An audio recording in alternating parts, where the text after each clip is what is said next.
5 দশকেরও বেশি সময় ধরে রূপালী পর্দায় দাপটের সঙ্গে রাজত্ব করছেন দক্ষিণী সুপারস্টার রজনীকান্ত। অভিনয় স্টাইল আর সংলাপ বলার নিজস্ব ভঙ্গিতে কোটি ভক্তের হৃদয়ে জায়গা করে নেয়া এই থালাইভা এবার পূর্ণ করলেন ভারতীয় চলচ্চিত্রের তার 51 বছরের বর্ণাঢ্য যাত্রা।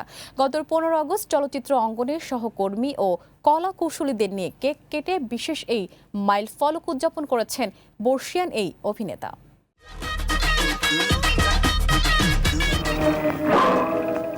1975 সালের 15 আগস্ট মুক্তি পাওয়া অপূর্ব রাগাঙ্গাল সিনেমার মধ্য দিয়ে অভিনয় জীবন শুরু করেন রজনীকান্ত। শুরুতে পার্শ্ব চরিত্র ও খলনায়কের ভূমিকায় অভিনয় করলেও নিজের অভিনয় প্রতিভা ও স্বতন্ত্র পর্দা উপস্থিতির মাধ্যমে ধীরে ধীরে প্রধান অভিনেতা হিসাবে শক্ত অবস্থান তৈরি করে নেন তামিল চলচ্চিত্রে।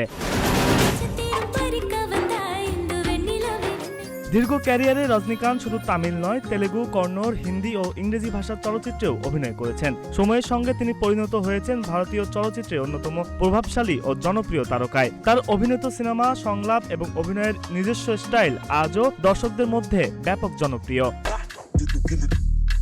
রজনীকান্ত অভিনীত প্রথম সিনেমা অপূর্ব রাগাঙ্গাল জাতীয় চলচ্চিত্র পুরস্কার অর্জন করে। দীর্ঘ অভিনয় জীবনে তিনি পেয়েছেন ভারতের অন্যতম মর্যাদাপূর্ণ পুরস্কার দাদাসাহেব ফালকে সম্মাননা, পদ্মভূষণ সহ একাধিক স্বীকৃতি। শিবাজি, দ্য বস, বাসা, চন্দ্রমুখী, জেলারের মতো ব্যবসা সফল সিনেমা উপহার দিয়ে দক্ষিণী বক্স অফিসে নিজের আলাদা সাম্রাজ্য গড়ে তুলেছেন রজনীকান্ত। তার সিনেমা ঘিরে ভক্তদের উন্মাদনাও ভারতীয় চলচ্চিত্রের অন্যতম আলোচিত বিষয়। এখনো থেমে নেই থালাইবার পথ চলা।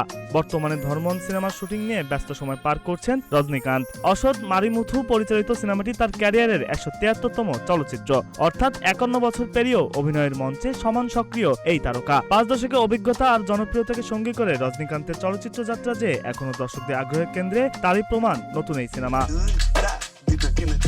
Tamjid Hossain, green TV.